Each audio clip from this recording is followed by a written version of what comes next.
So we're going to ask the professionals, the experts on the panel, what they see coming in the next 5 years or so. And real quick, I'd like to sample the audience and see sort of who we're talking to and make sure that we give you the information you're here to find. And so by show of hands, how many here are not yet started? You're a startup, maybe you're not going yet? Okay. And then how many are your company or brand? Mid-level, looking for growth and maybe cost reductions? And then how many here are sort of checking things out from an investor standpoint? Okay. It seems to be tilted and pretty much this way every time. So it looks like which is mostly startups, some mid-level, and like 1 or 2 investors. So that's good to know. So that's who you're walking around with in this building, just by the way. Okay, so I'm going to introduce the panel here for you. We'll just start on this side with Ross, and I think, Ross, if you could tell in a short elevator pitch what we do. Good afternoon. My name is Ross King. I'm the CEO of Kind Roots Botanicals. We are located in eastern Colorado in a small town by the name of Array, Colorado. We have a 1,200-acre farm, and we have a 30,000 square foot extraction facility that we have just recently purchased in April. And we've installed all of our equipment and got all of our standing operating procedures and all that good stuff in place. And I'm pleased to be here, and hopefully I can answer all your questions. Hello, my name is Emmett McGregor, and I'm the CEO of Sci-Fi Systems. We're an equipment vendor, process integrator, and manufacturer for processing equipment for. Thank you. I'll take it from the top. Emmett McGregor, Sci-Fi Systems. I'm the CEO, and we are a process integrator and equipment manufacturer and vendor for extraction through final ingredient purification. We do end-to-end systems in ethanol, hydrocarbon, mainly for industrial hemp clients, and then some large-scale THC clients as well. My name is John Titus. I am a lead consultant at a software company, cannabis software company based here in Denver. Over the last 3 or 4 months, I've been traversing the country, benchmarking best practices in the hemp industry so that we could adapt our software to fit the burgeoning market. So I've been from coast to coast, visiting operations, learning how the operations differ from cannabis operations, and figuring out what the best ways to do things are so we could embed it in our software for that market specifically. Hi, I'm Bob Goodman, Managing Director at Canopy Boulder. We are a venture capital firm. We also run accelerators for startups. We have been around since 2014-15. We have over 110 companies in our portfolio valued at over $200 million. We've raised 7 funds, just closed our 7th fund. We're getting ready to, we invest in ancillary companies and hemp and CBD companies, so non-plant touching plus hemp and CBD now. We're getting ready to start our next accelerator on January 13th in Boulder, Colorado. We are right now going through applications, probably going to have about 300 of those, and we need to narrow it down to 10 companies, of which we invest $120,000 in each one of those companies and run them through a 13-week program, with eventually them being introduced to our base of investors as well. All right, so if we start out and try to include everybody in the audience here with the largest portion being startups, we should start with you, Bob. If they want to be included in your accelerator, and some of them are mid-level, can they be in a mid-level and still be in your startup accelerator? Or is it an incubator? No, we have both. We're starting an incubator in May of next year. For those companies that are perhaps further along, don't need the rigorous curriculum that we run the startups through, but would like to get access to our network of mentors and investors, as well as our ArcView. We are partners with ArcView, if you're familiar with them. They're a large investor membership as well. But no, we believe in the 3 T's when we look at companies, so that's team, traction, and timing. We run the startups through a very rigorous due diligence process, which I'm doing about 24 hours a day right now. but we bring in the companies that are now a little bit closer to traction. They have a solid team in place. They have either some traction or they're within about 60 days of traction. And the timing is obviously good, just about any cannabis-related market right now. Very interested in SaaS-based technology companies that help the cannabis channels, you know, traditionally point-of-sale, loyalty programs, seed-to-sale tracking systems, et cetera. But now very interested in CBD. We brought in our first 3 CBD companies this last summer, all 3 seeing a lot of success. One a tincture company, another a soda, CBD-infused soda company, and then the third is a CBD-infused walnuts, nuts, and almonds, and chocolates, and things like that. So it's wide open right now. We're very excited about, I mean, this is the Wild West. I personally love being in this space. I came out of cryptocurrency, which was also the Wild West. So I've got a lot of that experience. I've had 8 startups personally, raised a lot of money. So I'm living the dream, you know, right above Techstars and the Med restaurant in Boulder. But we're looking for startups. We're looking for investors. We've raised 7 funds. We're looking for investors who want to potentially come in and be part of our fund, but also who might be interested in investing in our companies. Sounds good. So you like software and you like things that don't touch the plant, but you did say edibles and yeah, I mean,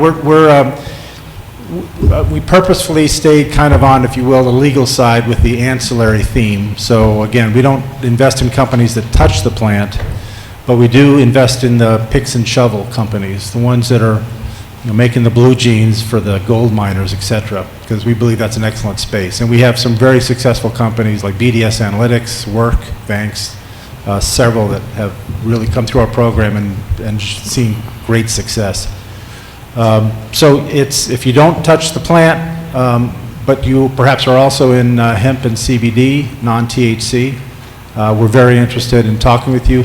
There are a lot of, the applications for this next winter accelerator are CBD heavy. You name it, they're doing it. So it's really exciting and interesting to see what's coming along and the new ideas and the teams that have been put in place. Again, team, very important. You want to make sure you have a solid team or you're close to that. Traction, you're close to traction or in traction. And then the timing is obviously very good. So how many people here are a software startup? 1? You got 5. And then how many have edibles or some sort of infused products? All right. So then if we move down the line here, it looks like you guys all need the service of a software engineer sitting right next to me. Can you tell everyone here what you see happening, what they should do to move toward that maybe in the next 5 years? Sure. I'll give it a swing. The more interesting things that I have witnessed in my journeys recently are the differences in the psychographics of the hemp people versus the cannabis people.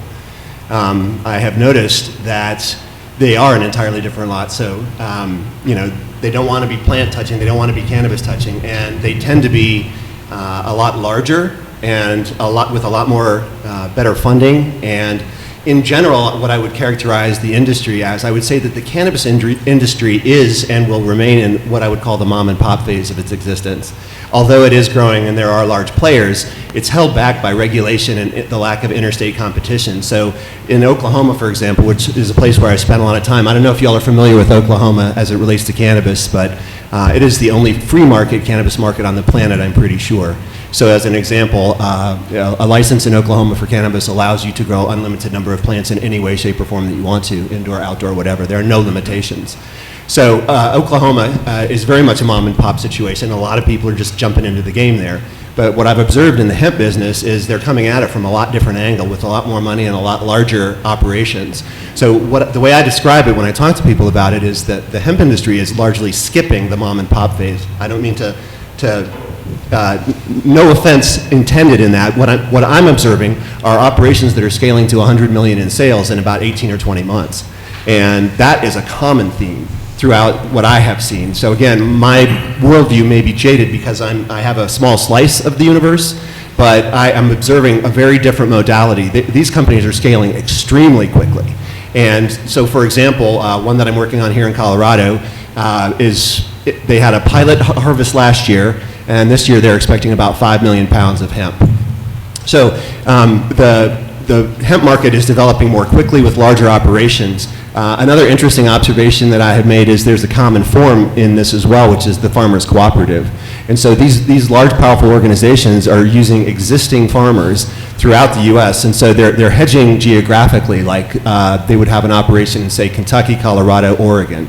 Is a common sort of combination of locations. But they're leveraging on existing agricultural people, and generally they're multi-generational farmers that are putting a few of their acres into production, trying it out, and they're doing it on a collective basis. And so it's pretty much large agriculture 101. And what is most interesting to me is that, of course, while there's a legal distinction between hemp and cannabis, it's really the same plant. And so if you're good at growing hemp in Kentucky, then you're good at growing cannabis in Kentucky as well. And the most successful farmers I have encountered were the Kentucky farmers, and with their first and or their second crops. And I'm here to tell you the quality of that flower, I've got some pictures that would just blow your mind. It's hemp flower, you know, it's not hot, it's below the 0.3, but it is absolutely indistinguishable from top shelf grade A cannabis. That's very interesting.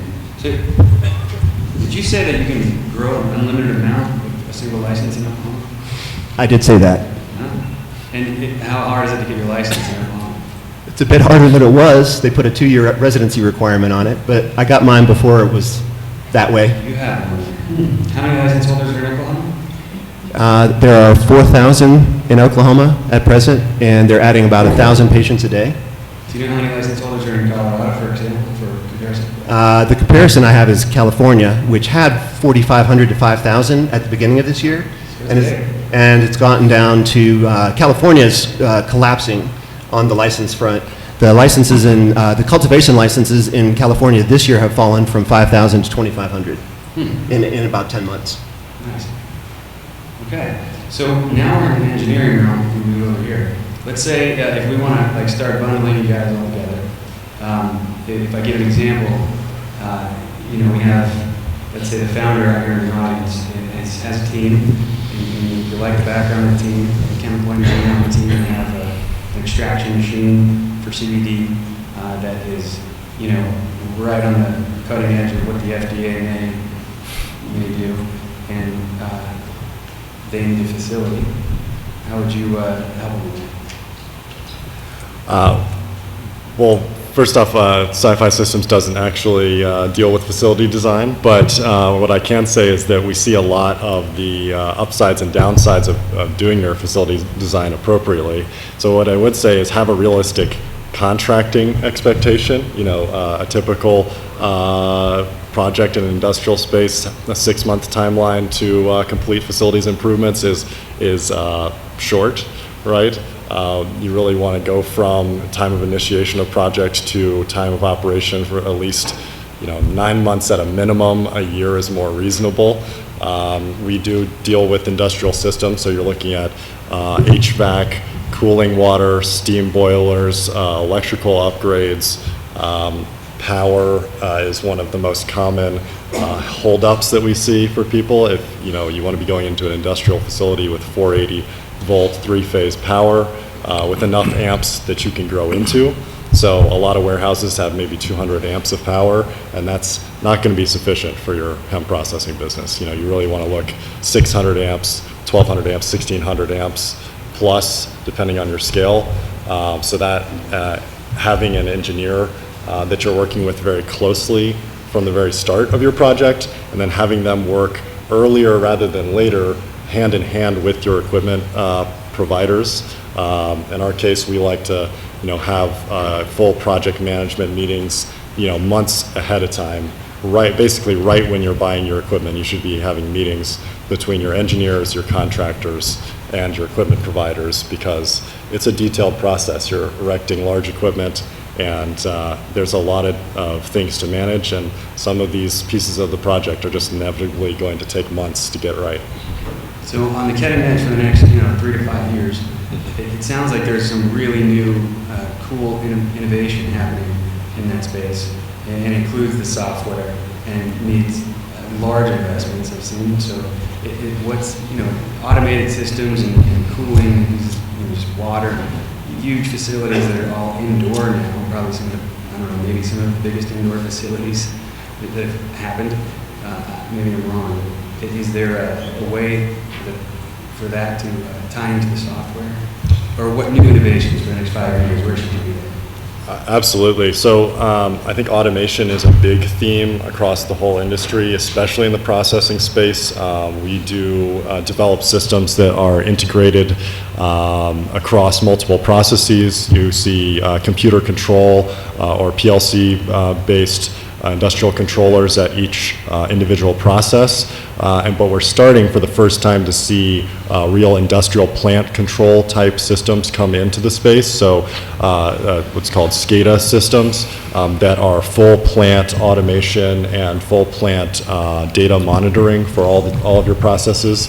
And I'd really like to see companies coming in with partners in the GMP consulting space that have a software platform that will allow them to do batch records appropriately, directly tied into the automation of their equipment, because there are relatively few players in the space that are hitting the CGMP standards or even really large-scale food manufacturing GMP standards, largely because of batch recording issues, and it's a lot of documentation. So I think computer systems evolving forward will be looking to integrate our hardware with the software systems so that you reduce the overall labor, both in terms of the actual hard manufacturing labor of manufacturing these ingredients, but also the documentation labor where you have to take extremely meticulous notes over your batch records in particular.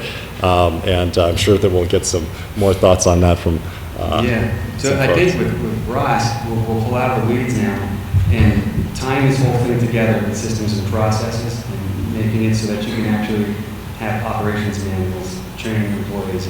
Can you tie these things together and do that? Absolutely. So what I'd like to do, if you don't mind, is go through the process that I went through from A to Z, from writing the business plan, detailed business plan, breaking down every single aspect of what you're trying to accomplish. And exactly what Bob said is your team is extremely important. You've got to pull together the right team. You got to take into consideration, especially where I am down in Ray. I mean, we have our corporate offices in Centennial, but in Ray it's 2,700 population. So it's not as easy to get the quality people down in Ray that you need to have without paying big bucks and doing some relocation. So putting together your overall plan, let's say you want to start a hemp business similar to mine, to where I have a farm. I have a farming partner, actually he's my partner. We have a 1,200 acre farm. We don't grow all 1,200 acres of hemp. That would be a little ludicrous because it's very, very costly to grow this crop. And one thing that people don't take into consideration is the biggest expense outside of seeds is going to be your labor. You have 3 or 4 weeks of heavy rain in Colorado and you're going to have pigweeds that are like 5 feet tall. And your plants are going to be about that big, and there's going to be a canopy over your plants, and they're not going to be able to grow. So you've got to get a team of about 70 to 100 people out in the field to hoe it, or use weed whackers, or however way you think is the most efficient way to get those weeds out of the field as quickly as possible. But, so, business plan, team, executive summary. I missed to mention the most important thing. Passion. It can't be about an almighty buck out there that I'm going to race out to this market and I'm going to be a millionaire. You got to have a real reason why you're in this space. It's the story is more important than anything in my opinion, because that story carries you all the way through your journey. You build on that story understanding why you're here. And I have a very personal reason why I'm here, and that's carried me all the way through this whole dream. When you put together your business plan, and this is my executive summary, you put together your executive summary, you put together your performas, you put together your use of funds, you put together your standard operating procedures for the facility, for your farm. I have pre-harvest standard operating procedures. I have harvest standard operating procedures. I have transport, drying, curing, milling, storing. You have to have every single detail documented. 2 reasons. One, you want to set yourself aside from all those other folks that are out there right now in this business. And the second reason is you got to be prepared for the FDA. And they're going to come in and they're going to regulate this one way or another, whether they say this is a, pharmaceutical grade product or it's something else.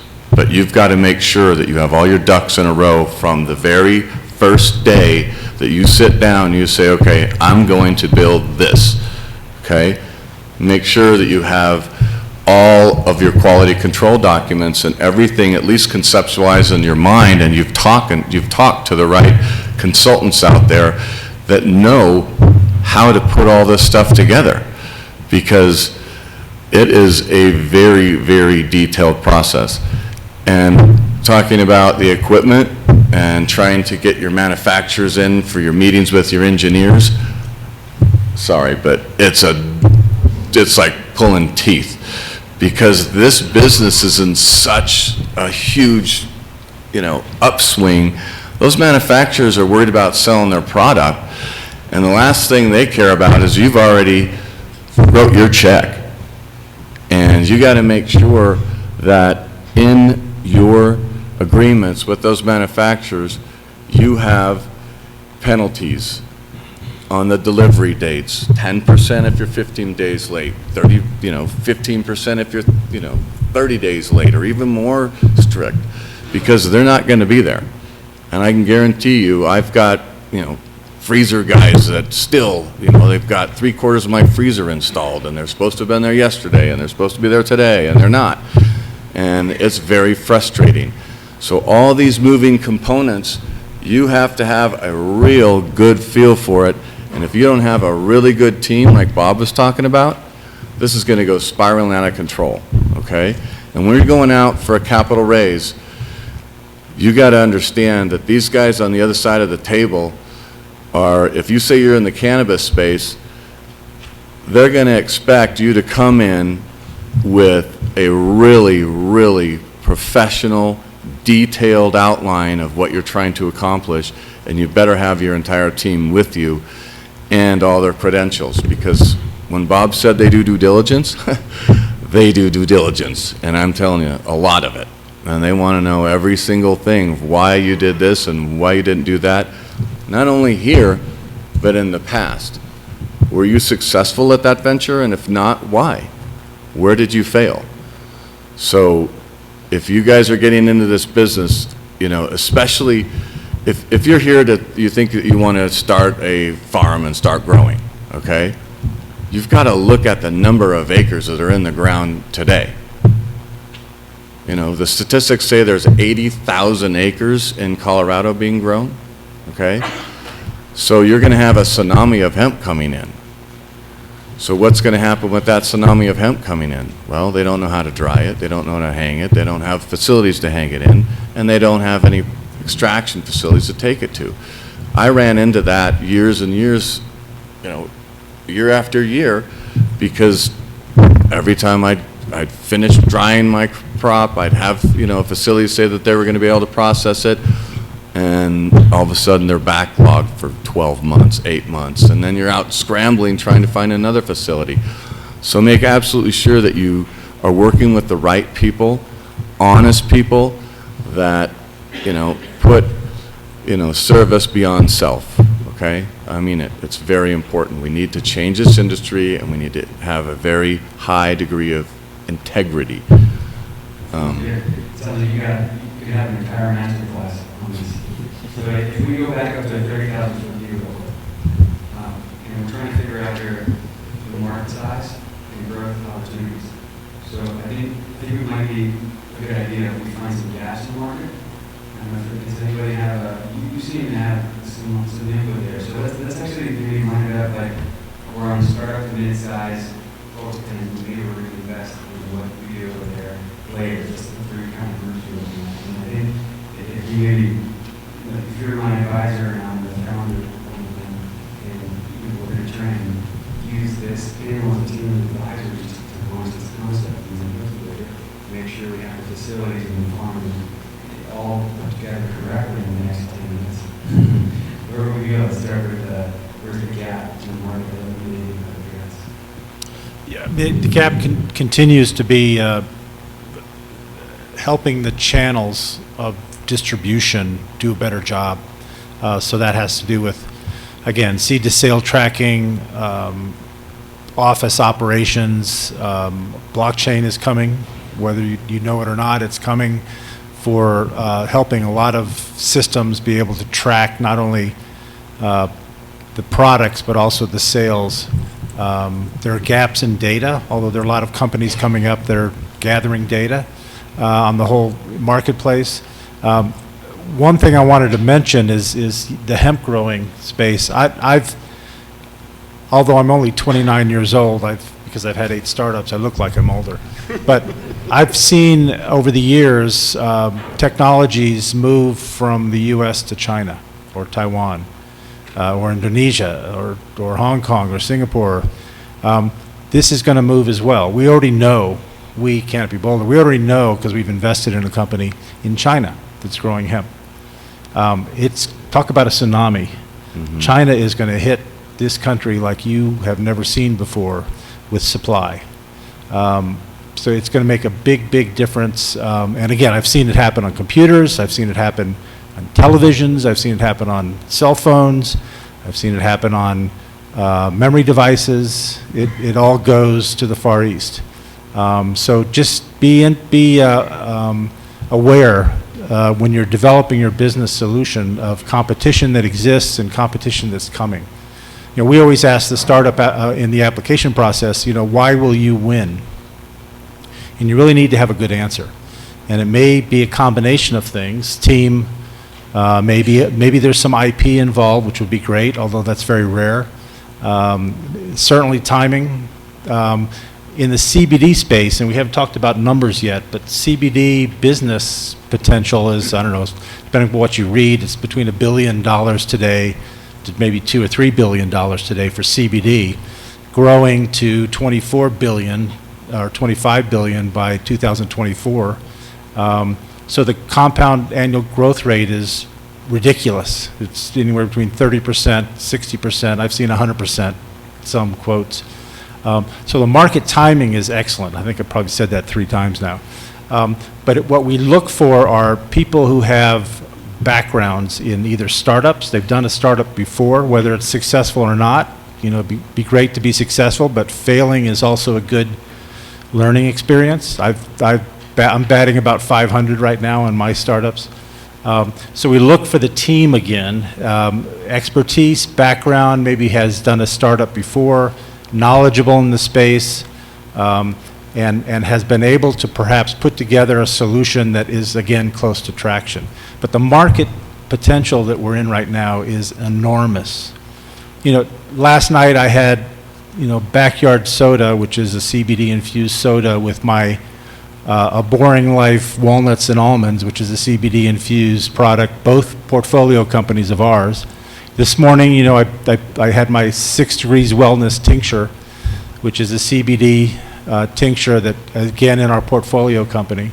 I've got CBD beard oil. I've got CBD from Weller, which is a portfolio company I put in my coffee. So I am your consumer. I am a believer in the space. So the market potential is enormous, but how you get there, how you package your product, how you brand it, what channels do you bring it through, how do you bank? All those elements you need to dig into if you're getting into this space. On the investor side, these are the things you need to consider when you're considering investing. Do these companies actually know what they're doing, and why will they win? So. That's a good start. So distribution channels was the gap. Is that It is, I mean, e-commerce is exciting, but it's, you know, you look at e-commerce ROIs and they're about a 1x, so it's not exciting to investors. So we look at e-commerce companies, but we also like multiple channels. My experience has been you want to be where the customer buys. So you want to be broad channels. If they buy in a CVS or they buy in a online or they buy whatever, you want to be there. And those are the winners. They will have their product branded well, packaged well, and hopefully with some tracking mechanism for consistency and COAs. You know, that's one of the vaping issues we're running through right now is people buying stuff on the street that's not good. So one of the magic gaps is on your products, jump in and get it so that consumers can see what's in it, and it's consistent and it's quality. So that's kind of a big gap that the industry is facing right now. The FDA, when I was in crypto, you know, the SEC was trying to do things to crypto companies, and my belief was, look, we should play the game because the SEC has a much bigger military than I do. Same thing is true with the FDA. The FDA has a much bigger military than you do, so play the game, abide by the laws, and plus do things that are above and beyond, like consistency, COAs, quality product is going to be very important. And then again, branding, you got to have excellent, well-done branded products. You got to have well-packaged products. You have to have a really good growth hacking strategy. How do you get the word out in today's social media marketplaces? You can't go on Amazon right now, but you know that's going to break eventually. So we are looking for startups that have all that kind of expertise, background, and know what they're doing. So again, build your team. All right, so let's build the team here. We're going to come to you with this this startup. It's going to have distribution channels with good tracking. So we'll come to you with that already. And maybe you can address where the tracking and how you can add to that. How we can. Well, I think would you help with that, the software? Me? Yeah, would you be able to do that? Yeah, let me just mention a few other things first, and then I'll address that for you. Just some specific gaps that you might want to be aware of. In particular, the waste product is tremendously useful. For example, it makes really good flooring. So we're seeing flooring companies. So this is one of those plays like tires, right? Old tires where you can actually get paid to take them away, then you grind them up and then you sell them like mulch. So your cost of goods sold is a revenue source. And that's the way this byproduct can be. So, you know, my friends that are doing 5 million pounds of biomass, they're going to be creating a vast amount of byproduct. So there are at least 3 well-identified applications for byproduct, but the byproduct is a really interesting opportunity. I'll tell you the most important byproduct, and this is so overlooked, is THC. Figure that one out, and that's $1 million idea right there. Nobody's figured that one out yet, to my knowledge. In other words, they're throwing it away in Colorado because it's illegal to do it any other way. If you can figure out how to solve that conundrum, then that's really a big opportunity. So now, to answer your question more specifically, in general, my expertise presently is in compliance, seed to sale tracking. And a lot of the larger hemp operations are employing this already. It's proactively complying, basically complying with compliance regulations and frameworks that aren't even there yet.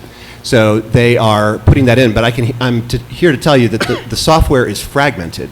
So we might have an inventory control system that takes care of what Metric needs for cannabis compliance, and that might translate into what the FDA does, but it's not connected with the machines. So the machines, as we were learning, are very much automated and very much computerized, but there's no seamless integration between them anywhere, and this is true in the industry as a whole. Furthermore, in the industry, there are no software-specific products for hemp that I have yet identified that are meaningful. So it's really a target-rich environment. You can pretty much operate in any direction you want to and find opportunity in hemp. And yeah. So now we just switched our startup to create a solution for THC byproduct. So there's a lot of runoff there. I think everyone's probably has some interest in. Is there what would you do in our engineering space? Yeah, THC byproduct of all kinds is definitely a huge challenge. I think that just to take a step back from why do you have THC byproduct, how do you get there, is a big gap for most people because, and why do you have THC byproduct is another question. I think that there's a market that's largely driven by isolate right now, so we're seeing a lot of THC byproduct from the mother liquor, from the formation of crystals from hemp oil. That market, you're seeing the price of isolate really seeing downward pressure because it's becoming commoditized, and also because of markets like California that are saying, well, maybe you can't use that, and some scary language from the FDA saying, well, maybe once we finally decide we're going to actually tell you something, we're going to tell you that you can't use isolate because it's considered to be a pharmaceutical ingredient. So I think that smart companies are starting to look at, well, do we need to go all in on an isolate market that we're seeing very strong downward commodities pressure, or should we be looking at what is our ideal consumer, the end products manufacturer, and what is it that they actually need for their products? Because I think that there will be an increasing number of companies that are looking at crude and at intermediate processes between crude and isolate that potentially don't involve THC removal, largely because of the costs associated with THC removal technologies like chromatography, which are very high cost per unit capacity, but hold by far the highest ingredient cost per kilo in the market right now. But because of that, if you had a tight synergy between an end products manufacturer and an ingredient manufacturer, you could create a crude oil that comes out of the processing facility with THC at the legal limit because it's diluted in another ingredient that's going into the end product, right? So just eliminate the THC byproduct entirely by just having it leave your facility in the form it's going to be used in, but diluted appropriately to hit the legal marker. So I think that's going to be a big trend. And then with regards to those companies that do go into that space that's really high demand right now, THC-free oil, THC-free distillate, your THC byproduct, we have probably a handful of collaborators that we talk to on a regular basis that are very close to solutions for THC conversion into other high-value ingredients. That's going to be something that comes on quite quickly, but there's a lot, again, of regulatory uncertainty as it then is a derived ingredient. How does the FDA look at that? Are these other cannabinoids that don't have psychoactivity that could be API candidates, are they legitimate food ingredients right now? Potentially, some would argue yes, and there are certainly some companies, especially those in the supplements space, that are going to take a stand, preferably in a CFR, a 21 CFR 111 diet nutritional supplements ingredient manufacturing facility with full CGMP approval and software to support that tracking, seed to sale software being the biggest ideal all the way through end product. But we see, I'd say that's the gap that I'd like to point at is, one, like you said, maybe cycling your byproduct into high value products, but two, being a highly regulatorily compliant company that is going to stand out from everyone else because you can sell into any market. And that means knowing how to package and how to actually suit your end user in terms of their use. So, for example, how many oil manufacturers do you know that actually dilute in food oils for companies that are manufacturing food products when it comes out of their processing facility? I've seen, we sell into a lot of companies, very few do that, but that would solve this problem. You don't need to remove the THC if you dilute in an ingredient that's going to be used by your end user before it leaves your facility. So the gaps that I'm seeing are specific ingredients suited to end user manufacturing consumers, B2B consumers, and then some advanced technology coming on down the line for cycling cannabinoids into other high value ingredients, be they cannabinoids or other ingredients. And then this whole market for what I'm calling sweet crude or crude oil for end user products, which actually we've seen some really great vendors at the expo today that are taking that approach. Wow, that's a lot of information. So there was, we just kind of use a SWOT analysis for 1 second. You had a threat in there that I think might crush a lot of brands. Isolate might become, the FDA might rule and make that whole new pharmaceutical product. What happens to everyone when you start? If you're building it on isolate, you're going to have to find a source of CBD that is in another form factor. We've spoken to some consultants out there in the market that say maybe you need a product that leaves the processing facility at 60% CBD or less, based on some other natural extracts. Now, that would upturn the hemp industry as it's run today, overnight. Now, do I think that's likely what they're going to rule? I can't say. There's so much uncertainty. I think there's a lot of motivation. There's a lot of wind in the sails of the industry right now to work with the FDA to find alternatives. But isolate specifically is now in a pharmaceutical product, which means that according to the traditional standing legal process, that shouldn't be allowed as a nutritional supplement or a dietary ingredient unless there's a specific exemption by the FDA. So that exemption hasn't been issued yet. We'll see, but it could come down to manufacturing less potent oil for end user products when it comes out of the extraction facility. So does that mean if you're the brand on the front, you're getting your isolate from the manufacturer and you're turning it into the kind of the cookies, would you be able to even sell that product and get that from your manufacturer? Start making contingency plans for a different type of ingredient. That's what I would say. I agree. That's scary. Okay, so so we have 3 minutes to tie it all up here. I want to see if anybody here has any questions. Oh, we have a mic.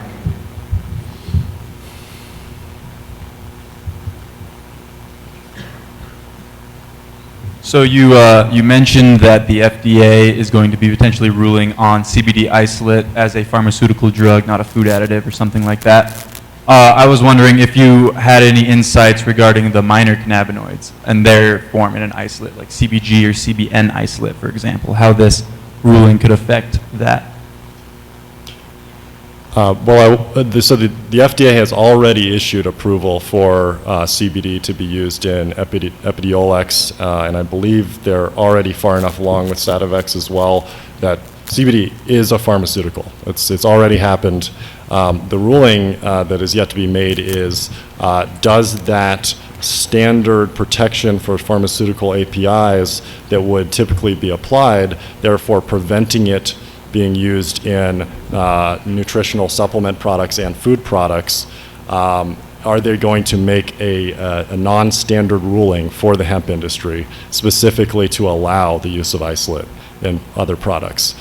Because the standard process would say isolate very likely if specifically GW Pharmaceuticals and their associated subsidiaries, Greenwich Sciences, if they were to start wanting to enforce their claim against the industry, they probably have the right to start shutting people down for the use of isolate in non-pharmaceutical, FDA-approved pharmaceutical products. Now, that said, there's a lot of negotiation in the background. Do I think it's more likely that they're going to rule that isolate is non-usable than they will allow it? I can't say that. I think that there's a lot of momentum behind the industry, and so there's a chance that we'll find flexibility. But just to be prudent, preparing to offer more products outside of just isolate products would be prudent for companies all the way across the board of the industry. So does that mean you could actually purchase your isolate from pharmaceuticals, or you can't outside of when pharmacies can do? It would be the end user. So the end user wouldn't, you wouldn't be able to market products with a pharmaceutical ingredient in them to the market. Well,